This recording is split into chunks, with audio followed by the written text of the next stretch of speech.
Hello everyone and welcome to Tech with NK.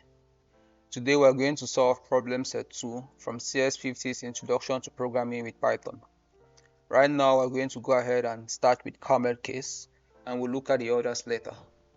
So if I open this, so in this exercise, what we're expected to do is create a file, we call it Camel Case, and implement a program that prompts the user for a name or for the name of a variable in Camel Case and output the corresponding name in small case.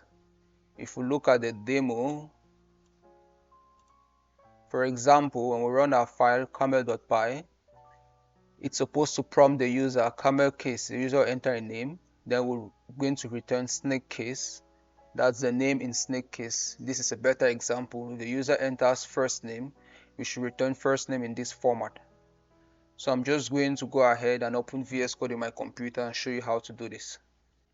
So now that we're in VS Code, I'm going to start by creating the folder Camel. My folder has been created for me. Clear this to make it. So my folder has been created. Then I'm going to move into that folder. And in the folder Camel, I'm going to create the Python file camel.py using the command code. So now that my file has been created for me, I'm going to close the terminal and close the file explorer as well to make things a little bit clear. So what we're expected to do is to start by getting input from the user, and then we're supposed to convert that input in a specific format, that's snake case. So I'll start by getting input from the user. I'm going to save this input in a variable. I'm going to call it Camel Case, and I'll use the input function to do this. I'm going to pass a string to it. I'll say Camel Case like we're expected to do. And according to the question, we said we're supposed to assume that the user is going to enter the Camel Case in the expected format, so we don't need to do anything else there. Then I'm going to convert the input from Camel Case to snake case. So I'll start by creating a variable, or call it snake case, and that variable will be an empty string. What I'm hoping to do, or what I want to do is, when I get the input from the user, since strings are immutable data types in Python, that is, they cannot be modified, what I'll do is I'm going to get the input from the user and rewrite the string while saving it to this variable called snake case. So I'll say for character, or just say short form char in Camel Case, I'll say if the character is in uppercase,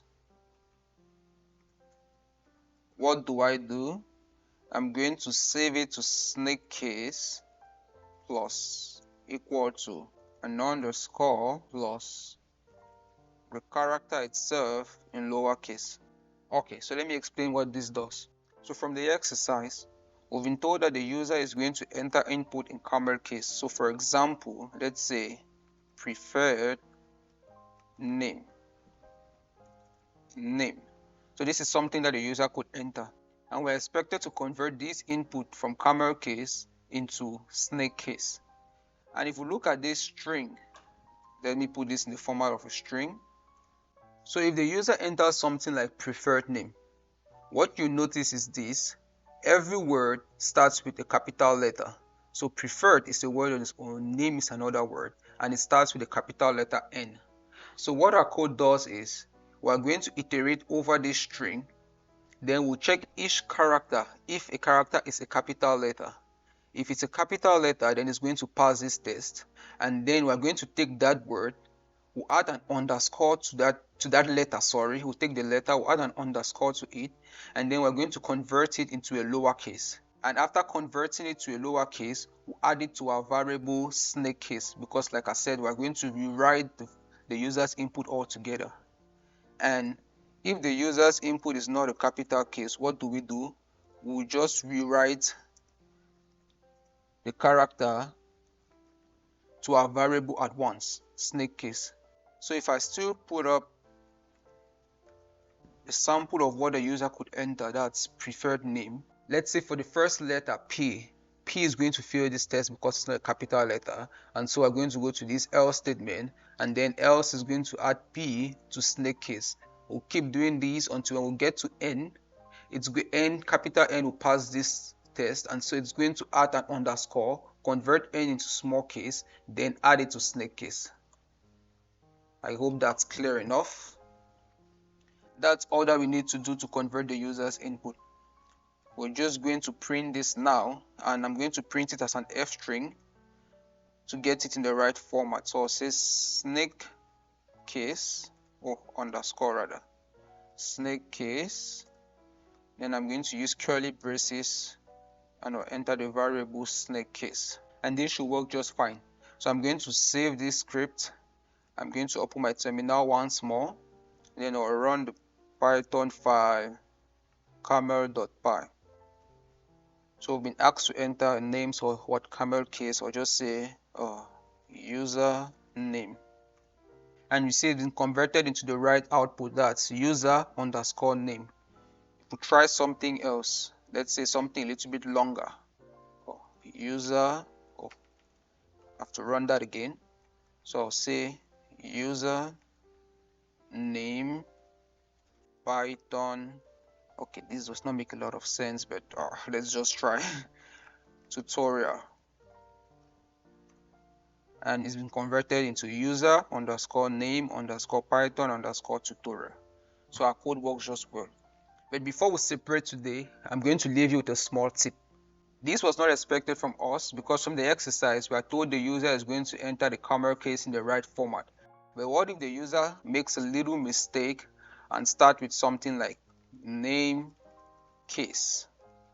So the user starts with a capital N.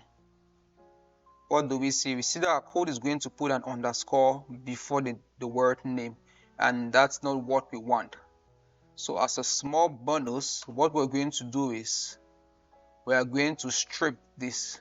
We are going to say name case dot left strip.